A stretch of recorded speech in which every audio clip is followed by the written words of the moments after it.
नमस्कार मित्रांनो आणि मैत्रिणींनो, आता तुम्हाला माहिती आहे आमची मिसेस घरून व्यवसाय करते. घरून ती ई कॉमर्स फ्लिपकार्ट ॲमेझॉनवरती वस्तू विकते. तर त्या वस्तूची किंमत कशी ठरवायची याचा आजचा व्हिडिओ तुम्हाला आज मी सांगणार आहे.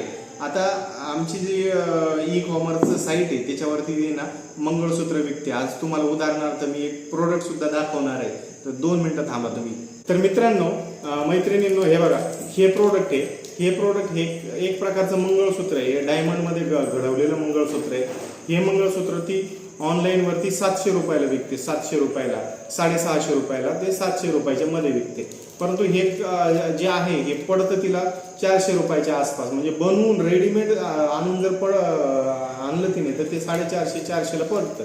आणि जर तिने हे कच्चा माल आणला आणि तयार केला तर मग तो तिला अजून स्वस्त पडतो.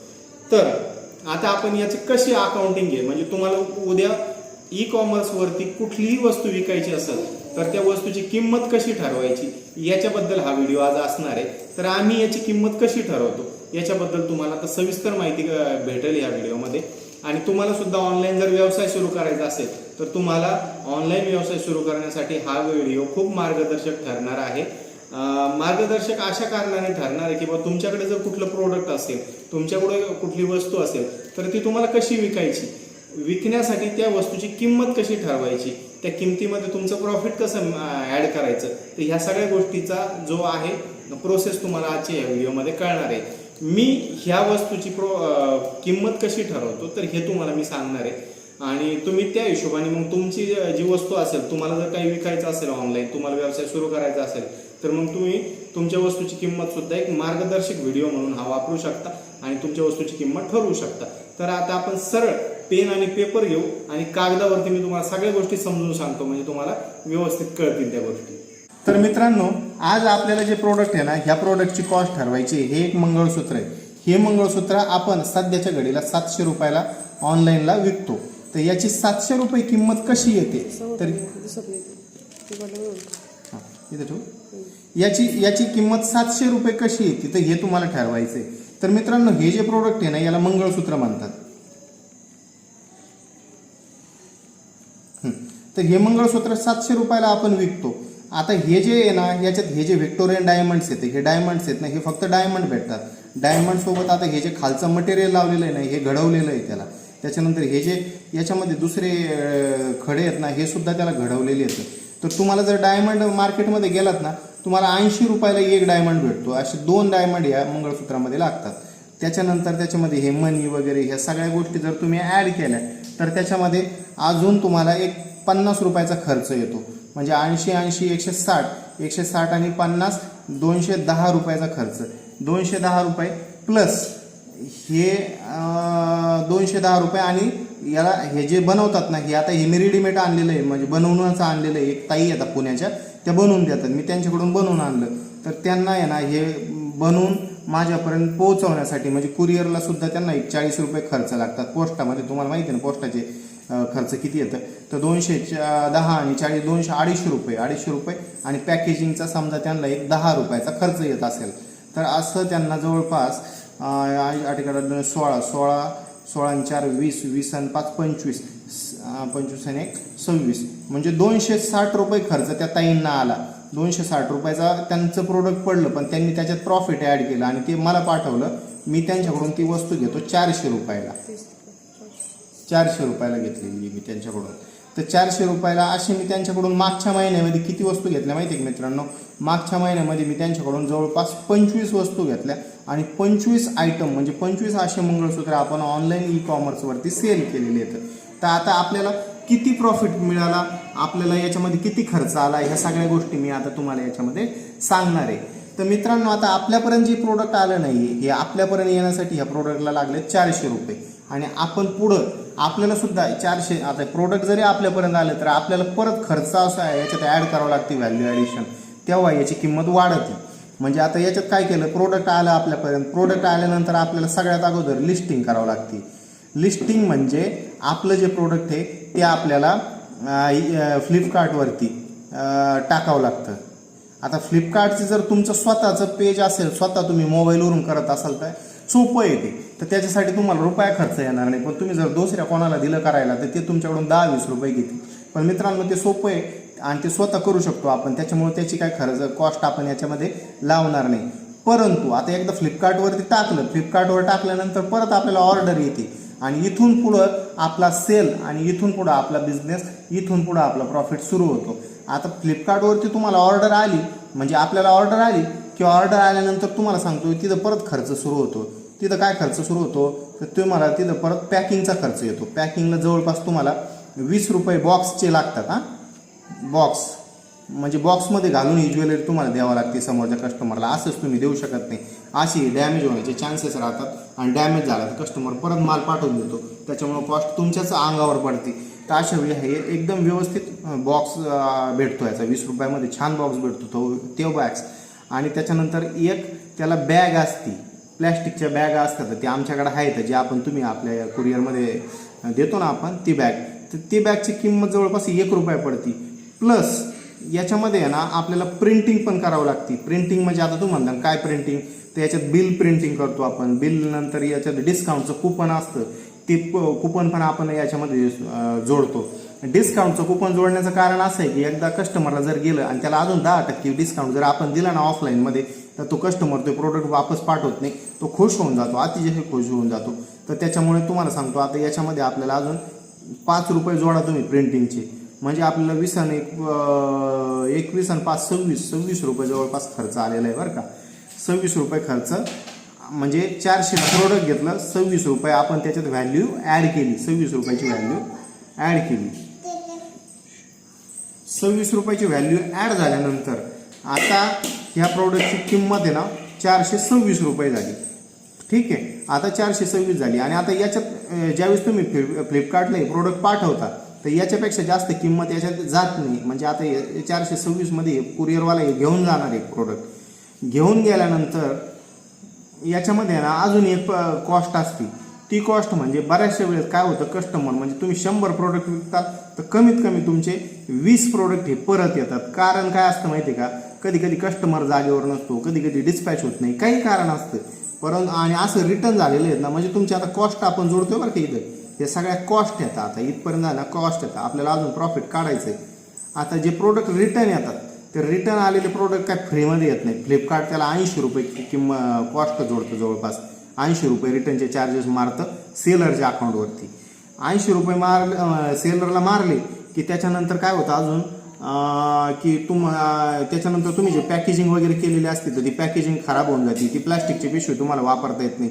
म्हणजे तुमचा एकतर प्रिंटिंगचा जो लॉस आहे तो 5 रुपये प्लस पॅकेजिंगचे 10 रुपये समजा, म्हणजे सगळ्याचे सगळे पॅकेजिंग खराब होत नाही म्हणून आपण 10 रुपयेच धरू. त्याच्यामध्ये बॉक्स काही खराब होत नसतात तर ते बॉक्स तुम्ही डबल दुसऱ्या डिस्पॅचला वापरू शकता. म्हणजे असे तुम्हाला जवळपास 15 रुपये खर्च तिथं पडतो.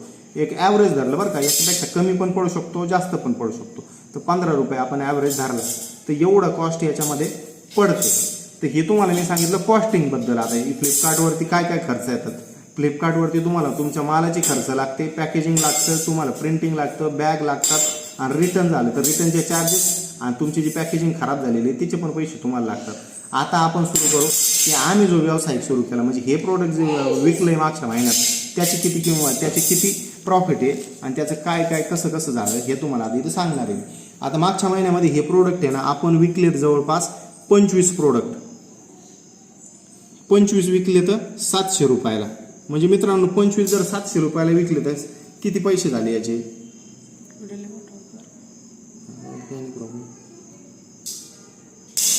हे बघा मित्रांनो 25 प्रोडक्ट आहेत ना 700 रुपयाला आपण इथं विकले. म्हणजे हे जवळपास आहे तिकडे बरे शांत बस हां इथं. तर हे जवळपास आपल्याला 17,500 रुपयाचा आपला सेल झाला. म्हणजे एवढा आपला सेल झाला बरं का. सेल झाल्यानंतर आता आपल्याला याच्यातून खर्च मायनस करायचे येतं. याच्यामधून आहे ना सगळ्यात मोठा खर्च का कोणता होता माहिती आहे का मित्रांनो, तो म्हणजे मालाचा खर्च होता. आता आपण माल कितीचा घेतला होता, 400 रुपयाला एक प्रोडक्ट भेटतं होतं ते बरोबर का. 400 रुपये गुणिले 25 म्हणजे 10,000चा तर आपण मालच घेतला फक्त. म्हणजे खाली किती उरले आपल्याला उरले फक्त 7,500 रुपये. आता या 7,500 रुपयामधून सुद्धा आपल्याला काय करायचं आहे, आपला खर्च मायनस करायचा आहे. आता काय काय खर्च लागला होता तुम्हाला सांगतो मी. आपल्याला आहे ना पॅकेजिंगचे लागले होते 26 रुपये बरं का. पॅकेजिंग, प्रिंटिंग आणि ते बॅग, त्या सगळ्या गोष्टीचे आपल्याला लागले होते 26 रुपये. 26 रुपये म्हणजे तुम्हाला सांगतो 26 गुणिले 25 प्रोडक्ट आपण विकले, तर आपल्याला 26 गुणिले 25 650 रुपये आपल्याला खर्च आलता याचा सगळ्याचा, कुरिअरचा. म्हणजे तुमचे 7,500 रुपये प्रॉफिट राहिलं होतं का. 7,500 रुपयामधून परत तुमचे 650 रुपये मायनस झाले, म्हणजे तुम्हाला खाली किती उरले, 6,850 रुपये बरं का. हे सगळे खर्च जाऊन उरलेले आहेत. आता याच्यात तुम्हाला मी म्हणलो ना एक रिटर्न पण येतात प्रोडक्ट, तर याच्यामध्ये आपले 7 प्रोडक्ट रिटर्न आले. 7 प्रोडक्ट रिटर्न आल्यामुळे आपला रिटर्नचा पण लॉस झाला. म्हणजे आपल्याला काय झालं माहिती आहे का, तिकडे सर 7 प्रोडक्ट रिटर्न आल्यामुळं आपल्याला ना पर प्रोडक्टमुळं मागं 15 रुपयाचा आपल्याला 80 रुपये रिटर्नचे चार्जेस द्यावे लागले. 80 रुपये रिटर्नचे चार्जेस द्यावे लागले. आणि त्याच्यानंतर प्रत्येक रिटर्न मागं जवळपास आपल्याला जो खर्च आलेला आहे ना तो 15 रुपये आलेला आहे खर्च. म्हणजे 15 गुणिले 7, तर आपल्याला खर्च किती आला, रिटर्नमुळे किती खर्च पडलाय बघा बरं का. कारण तुम्ही जर उद्या बिझनेस करत असणार ना, तुमचे पण प्रोडक्ट मागं येणार आणि मागं आले ना तुम्हाला सुद्धा हे खर्च पडणार तुमच्या अकाउंटवरती. तर हे तुम्हाला द्यावेच लागते. हे डायरेक्ट डेबिट मारते हे लोक. तर हे जवळपास झाले 560 रुपये तुमचे रिटर्नचे. हे रिटर्नचे झाले 560 रुपये. आणि 7 त्याच्यानंतर 15 गुणिले 7 हे तुम्हाला पॅकेजिंगचा खर्च जो आहे ना तो पण 160 रुपये पडला. म्हणजे तुमचे 105 अधिक 560 म्हणजे हे 665 रुपये परत तुम्हाला त्याच्यामध्ये मायनस झाले तुमच्या प्रॉफिटमध्ये. प्रॉफिटमध्ये किती, 605. म्हणजे तुमचं प्रॉफिट किती उरलं होतं, 6,850. 6,850 वजा 665 म्हणजे तुमचे 6,185 रुपये तुमचं प्रॉफिट खाली राहिलं. मित्रांनो आता हे जे 6,000 प्रॉफिट हे ना हे आपण विकलं, याच्यात आहे ना याच्यात माल पण परत आलेला आहे. म्हणजे आपले 7 आयटम सुद्धा परत आलेले आहेत. आणि आयटमची किंमत किती आहे, 400 रुपये. तर आपल्याला आहे ना याच्यानुसार याच्यामध्ये पण लॉस नाही झाला. आपला इन्व्हेंटरी हे स्टॉक आहे आपला, हे स्टॉक काय लॉस नसतो. हे स्टॉक आता आपण परत दुसऱ्याला कोणाला तरी विकणार. म्हणजे आपल्या प्रॉफिटमधून याची सुद्धा किंमत आपल्याला मागं करावं लागेल. कारण हे कॅशमधून हे कन्वर्ट झाला स्टॉकमध्ये हे पैसे. तर हे तुम्हाला ज्यावेळेस तुम्ही बिझनेस करताल तर तुमच्या ध्यानात येईल की हे कसं कॅल्क्युलेशन राहतं. गुणिले 7 म्हणजे 2800 रुपयाचा माल सुद्धा आता आपल्याकडे शिल्लक काय आहे, 2800 रुपयाची इन्व्हेंटरी शिल्लक आहे. म्हणजे स्टॉक शिल्लक आहे आणि हे प्रॉफिट होतं. आता हे प्रॉफिट आहे या पैशातून, म्हणजे ही कॅश आहे. कॅशमधून जर आपला स्टॉक मायनस केला आपण तर आपल्याकडे किती निव्वळ पैसे आले तर ते तुम्हाला कळतील. म्हणजे 6,185 वजा 2800 रुपये 3,385 रुपये. हे बघा आता मित्रांनो हे असं राहतं प्रॉफिटचं कॅल्क्युलेशन. म्हणजे एका महिन्यात किती रुपयाचा माल विकला आपण, 17,500चा माल विकला. 17,500 मधून 10,000 रुपये तर ज्याच्याकडून माल घेतला होता त्यालाच गेले. बाकीचा खर्च वजा वजा वजा करता आपल्याला जवळपास 3,385 रुपये आपल्याकडे शिल्लक राहिले. तर अशी आपल्याला किंमत ठरवावी लागते ह्या प्रत्येक प्रोडक्टची. तर मग तुम्ही ज्यावेळेस प्रोडक्ट विकता कुठलं बी तर आता वरती. तर मित्रांनो तुम्ही ज्यावेळेस कुठलंही प्रोडक्ट विकता तर तुम्हाला आहे ना फ्लिपकार्टवरती विकताना तुम्हाला 4 गोष्टीचं ध्यान द्यावं लागतं. एक तर तुमचं रिटर्न, 20% प्रोडक्ट तुमचे रिटर्न येतात म्हणजे येतात. आता याची किंमत जरी तुम्हाला अपफ्रंट दिसत नसली तर याची किंमत तुम्ही कॅल्क्युलेट करायची मनामध्ये आणि ती किंमत तुमच्या किमतीमध्ये ॲड करायची. म्हणजे तुमचं प्रॉफिट मार्जिन तिथं कमी मार खाणार नाही, ते तुमचं मार्जिन व्यवस्थित राहील. तर अशा पद्धतीने मी हा प्रोडक्ट आहे ना हा विकला आणि 3,300 रुपयाचा प्रॉफिट एका महिन्यामध्ये एका प्रोडक्टमध्ये कमवला. आता तुम्ही विचार करू शकता की बाबा 3,300 रुपयाचं प्रॉफिट म्हणजे काहीच नाही कमवलं मी, एकदम काहीच नाही.